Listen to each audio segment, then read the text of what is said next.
اللہ کے پیارے حبیب کو اللہ تعالیٰ نے بے عیب پیدا کیا ہے.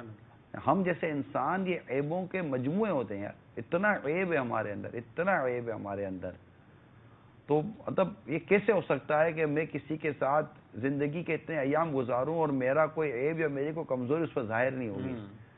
ایک دوسرے کی عیب اور ایک دوسرے کی خوبیاں ایک دوسرے کو پتہ چلتی ہیں. تو یہ کتنی بڑی کم ظرفی ہے کہ بندہ کمرے سے باہر نکل کر اپنی کسی کو اپنی بیوی کے عیب بتائے اور بیوی جا کر کسی اور کو اپنے شوہر کے عیب بتا دے. یعنی میں تو آپ کو یہ کہوں کہ طلاق ہو جائے نا خدا نہ خواستہ، تب بھی مطلب کہ بالکل اب تو زیادہ قفل مدینہ لگا لیں. اب تو زیادہ خاموش ہو جائیے کہ یار مجھ سے کسی عورت کا عیب بیان نہ ہو جائے اور خدا نہ کرے اس کی زندگی میں داغدار نہ کر دوں. اپنی عزت بچانے کے لیے اب دوسروں کی عزتوں کو پامال کر رہے ہیں. تو یہ تو بہت عجیب سی بات ہو گئی یار. کتنی عجیب عورت ہے وہ کہ جو اپنے شوہر کے عیب بیان کرتی ہے یار. اللہ اللہ اللہ اللہ اللہ اللہ اللہ، کتنی عجیب سی بات ہے. مجھے تو گھبراہٹ چڑھ رہا بولتے ہوئے بھی کہ یہ کیسی عورت ہوتی ہوگی جو اپنے شوہر کے عیب بیان کرتی ہے. میرا شوہر ایسا، میرا شوہر ایسا. بھائی ہو گئی شادی، اب آپ کے وہ آپ کا مطلب اس کا سرتاج ہو گیا، آپ کا شوہر ہے.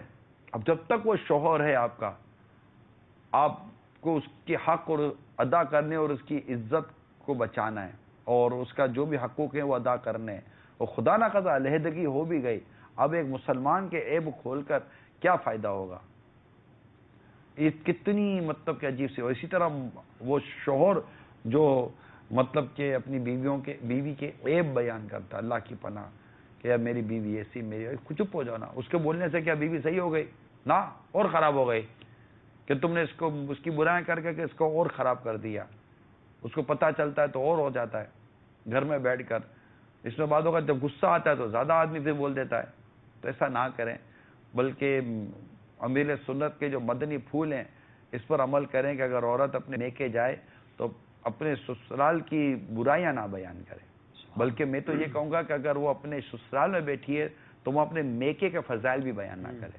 یہ امیر سنت کی تعلیم میں آپ تک پہنچا رہا ہوں کہ وہاں بیٹھ کر اگر اپنے سسرال میں بیٹھ کر اپنے میکے کے فضائل بیان کرے گی نا کہ میرے ابو تو یوں، تو میری ماں تو یوں، تو میرے بھائی تو یوں، تو میری بہنیں تو یوں، تو میرا فلاں تو یوں، میرا فلاں تو یوں، تو یہ باتیں بھی ہو سکتا ہے کہ گھر میں ناراضگی کا اور خرابی کا سبب بن جائیں. ایسا نہیں ہونا چاہیے. وہ اب آپ کا سسرال ہے اور وہی اب آپ کا سب کچھ ہے، اور وہاں کی کمزوریوں کو ڈھکنا یہ آپ کی ذمہ داری ہے.